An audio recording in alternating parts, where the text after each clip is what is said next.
Today we are diving into a document that raises a disturbing question.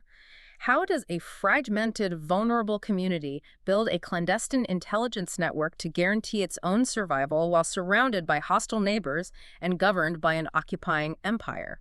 Right. Welcome to a new Strategic Labs deep dive. Check the links in the description. Yeah, thanks for having me. It's a topic that really forces us to look past modern headlines and dig into the raw mechanical tradecraft of survival. Exactly. And to do that, we are drawing today's focus entirely from the first chapter of the Shadow Intelligence series, Israel, by Edward H. Whitmore. Which is just a fascinating read. It really is. This chapter examines the embryonic, chaotic origins of Israeli intelligence during the 1930s and 1940s mandatory Palestine era. So we are talking about a timeline long before well-known agencies like Mossad or Shin Bet formally existed. Maybe before, yeah. And I want to make this super clear for you listening right now.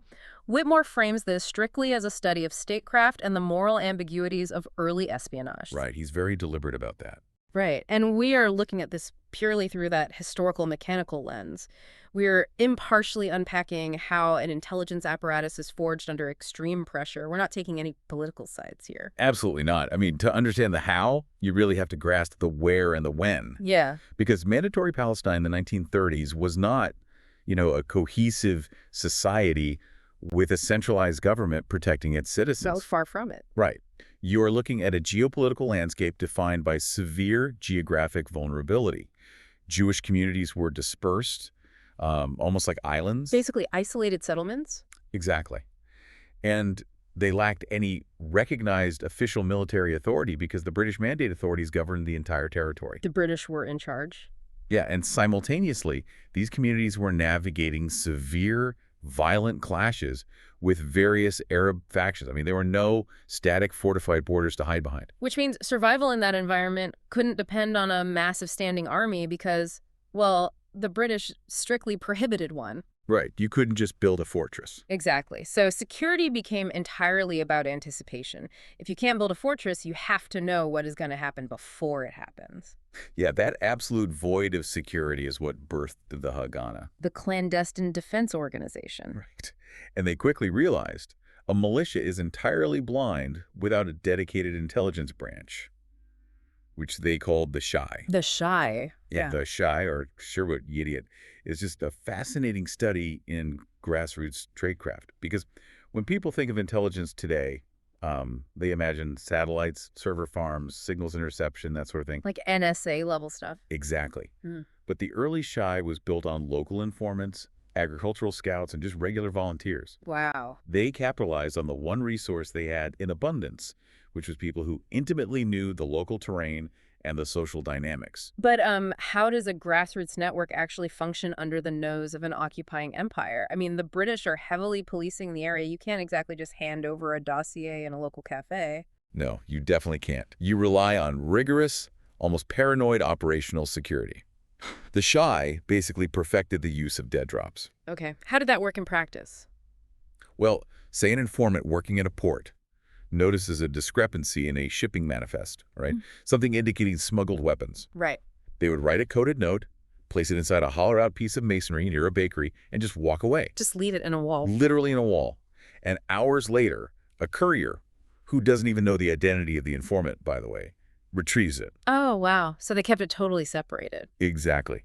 They utilized complex routing to ensure that if the British arrested one courier, the chain of custody would break, totally protecting the original source. That is incredibly paranoid, but totally necessary. And Whitmore notes they weren't just counting enemy rifles, right? No, they were mapping everything. They were untangling the socio-political allegiances of various Arab factions and tracking British police patrols. But here is the massive complication that Whitmore points out. The Haganah wasn't the only organization running covert operations. Right, not at all. You had rival underground groups like the Irgun and Lehi operating in the exact same territory. And this is where the ideological divide becomes a massive operational hazard. Oh, I bet. Because the Haganah represented the mainstream establishment. Yeah. I mean, their goal was political legitimacy. They wanted to build the infrastructure of a future state and were largely restrained. They wanted diplomacy. Yeah, they were hoping diplomacy and measured defense would win out. But the Irgun and Lehi were revisionist factions. Right. They viewed the British not as temporary administrators, but as an illegal completely hostile occupation. Their doctrine was uncompromising. They heavily favored aggressive sabotage, bombings, and targeted assassinations against British and Arab targets alike. Okay, let's unpack this. Because this dynamic is structurally wild, it's basically like trying to build a covert corporate network. But half your board of directors believes in aggressively sabotaging the competitors' factories, while the mainstream half is actively trying to negotiate a merger. That is a great way to put it. I mean, they are operating in the same cities, targeting the same adversaries, but with completely opposed rules of engagement. How did they prevent these radically different ideological factions from just exposing or destroying each other? What's fascinating here is the mechanism of their uneasy truce. It really came down to a grim, pragmatic recognition of existential stakes. Meaning they knew they had to work together or die. Exactly. I mean, they despised each other's methods, but they understood that a British crackdown or a massive coordinated Arab assault would wipe them all out. So they developed a system of sanitized intelligence sharing. Sanitize meaning they strip out the sources and methods. Exactly. The Haganah wouldn't just hand the Irgun their roster of undercover informants. Obviously not. Right. Instead, they used highly compartmentalized liaison officers. A Haganah liaison would meet an Irgun contact and pass along a singular distilled fact, like a British raid on this neighborhood is scheduled for 0400 hours on Tuesday. Wow. No explanation of how they knew. None. No details on who leaked it, nothing. Just the actionable data. They pooled their human intelligence purely to maintain a baseline of mutual survival. Which bridges us perfectly into the next massive geopolitical earthquake.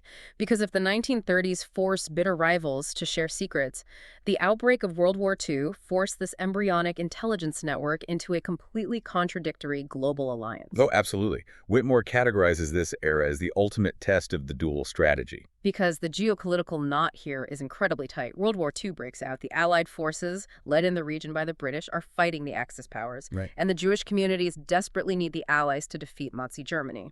However, the British are concurrently enforcing the White Paper of 1939. Which was devastating. Yeah, it aggressively limits Jewish immigration into Palestine, which is trapping refugees in Europe, and actively suppresses their nationalist ambitions for statehood. So the Shai operatives are staring at a monumental paradox. I mean, the British possess vastly superior surveillance, counterinsurgency units, and resources. Right.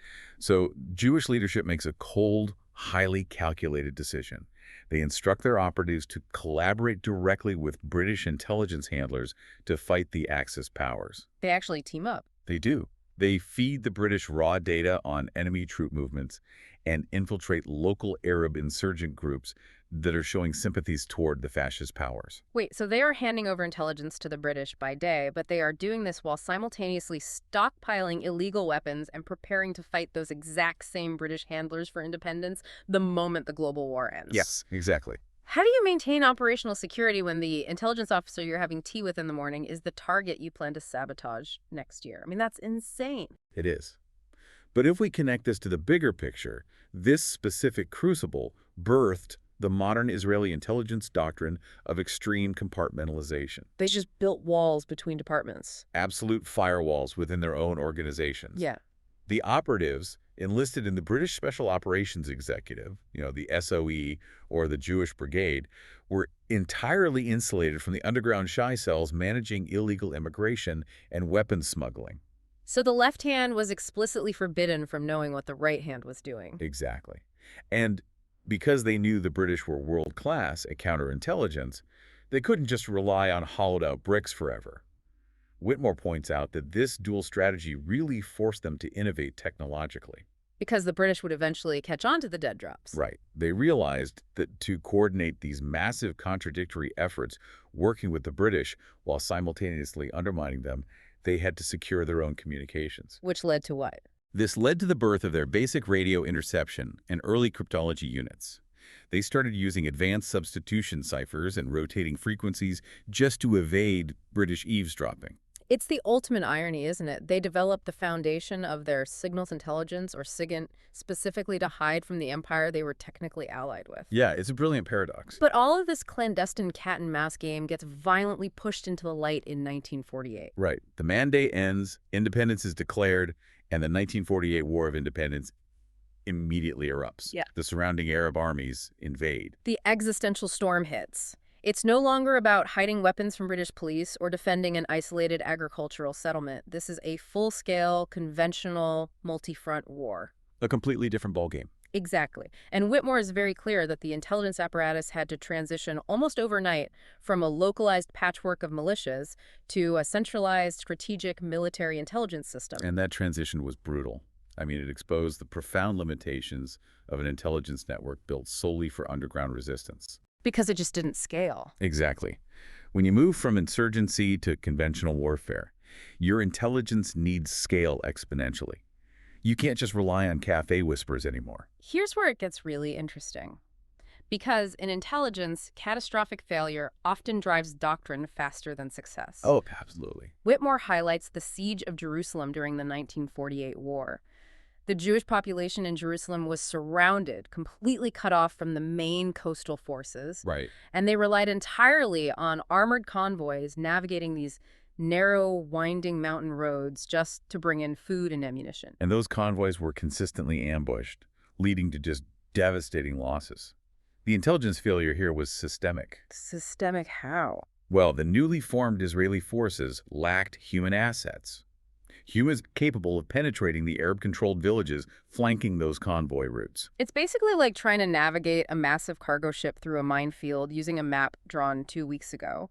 By the time you realize the terrain has changed, your hull is already breached. That's a perfect analogy. They simply didn't know where the enemy was massing or what their strength was on any given day. So did the disaster in Jerusalem force them to change how they actually processed the information they were gathering? It forced a complete paradigm shift.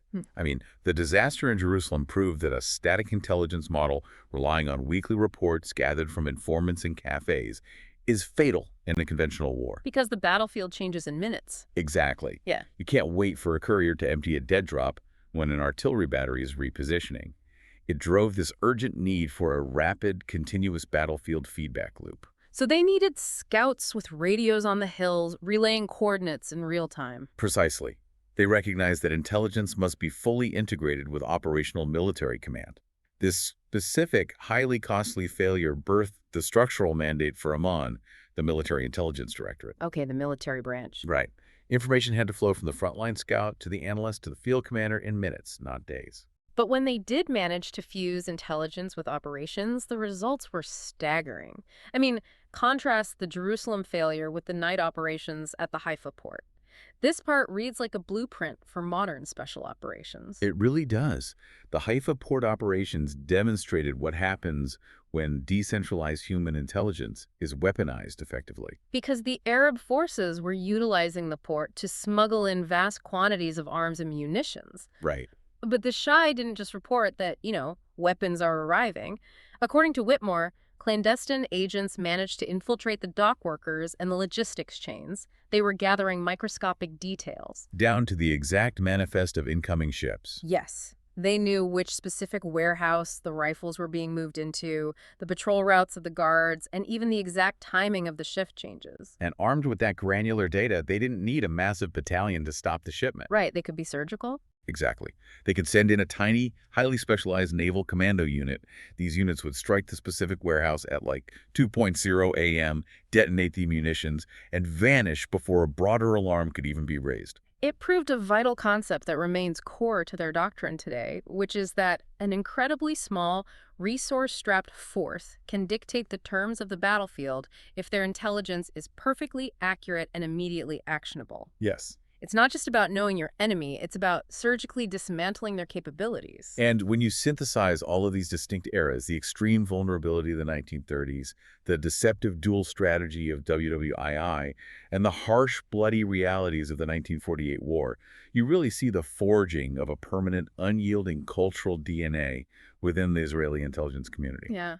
And according to Whitmore, the absolute bedrock of that DNA is the human element. Even as they developed radio intercepts and code breaking, everything ultimately hinged on human intelligence. Human is everything. Because technology might tell you that a radio transmitter is located in a specific building, but only a human agent on the ground can tell you the mood of the general sitting inside that building. That's very true. But cultivating that human in deeply hostile territory is fraught with immense, terrifying risks. The text really delves into the painful early experiences with double agents and betrayals. Because you're flying blind? Exactly. When an agency attempts to flip an informant in an enemy camp, they're operating totally blind. You approach someone, you offer them money or ideological persuasion, and you just have to trust they aren't reporting straight back to their superiors. Right. And if they are a double agent, they start feeding you manipulated data to walk your operatives right into a trap. Which happened. I mean, these early recruitment drives saw operatives lured into ambushes based entirely on fabricated intelligence. That is brutal. It is. And the mechanics of betrayal forced the agencies to develop incredibly ruthless vetting protocols. They started compartmentalizing handler identities, ensuring an informant never knew the true name or location of the officer paying them. Wow. Think about the psychological toll that takes on you. You're not just an analyst at a desk. You are an operative waging a shadow war, where one misread signal, one misplaced trust in an informant, doesn't just mean you lose your job, it means your entire community could be overrun and destroyed. You are living in a constant state of hypervigilance. Yeah, and this raises an important question about the organizational culture that emerges from that kind of trauma. The crucible of constant existential threat, forced an acceptance of deep moral ambiguity. They had to compromise. The individuals doing this work were acting as a fusion of warriors and spies. Because the intelligence wasn't just staying at the tactical level. David Ben-Gurion, Israel's primary founder and first prime minister, was actively weaponizing this intelligence for statecraft. Oh, absolutely. Ben-Gurion was an avid consumer and director of intelligence. He didn't just ask where the enemy armies were. He used intelligence to map out where to strategically place new agricultural settlements. Which is brilliant, actually. It was. He was effectively drawing de facto borders based on where his spies told him the British and Arab forces were weakest. He used intercepts to understand the diplomatic posture of international players before even walking into negotiations. He intertwined raw espionage with political calculation from day one. But returning to the operatives on the ground, carrying out those directives. So what does this all mean for the people actually doing the work? How do they handle the ethical tightrope of sabotage, deceit, and targeted strikes with the desire to build a legitimate democratic state? Well, the blunt reality Whitmore presents is that survival simply took absolute precedence over idealized legal or moral norms. It had to. Yeah. When an intelligence network is born in an environment where the alternative to victory is total annihilation, the culture becomes ruthlessly pragmatic. They accepted that covert operations would frequently blur the lines between legitimate national self-defense and highly controversial espionage. It is a doctrine forged entirely in fire. I mean, every coded note in a hollow brick, every intercepted British radio transmission, every brutal lesson learned in the mountains of Jerusalem laid the concrete foundation for the formidable agencies that followed. It really did. They learned early and painfully that possessing superior knowledge isn't merely a strategic advantage, it is the literal mechanism of survival. And that survival at any cost mentality never truly leaves an organization's architecture. It is permanently hardwired into its DNA. For you, the listener, the underlying tension to explore on your own is this. How does a transparent, democratic society govern and oversee an intelligence community that was fundamentally designed from its very inception to operate entirely in the shadows and beyond the rules in order to save the state? We've reached the end of this analysis. If this added value, please like and subscribe to Strategic Labs.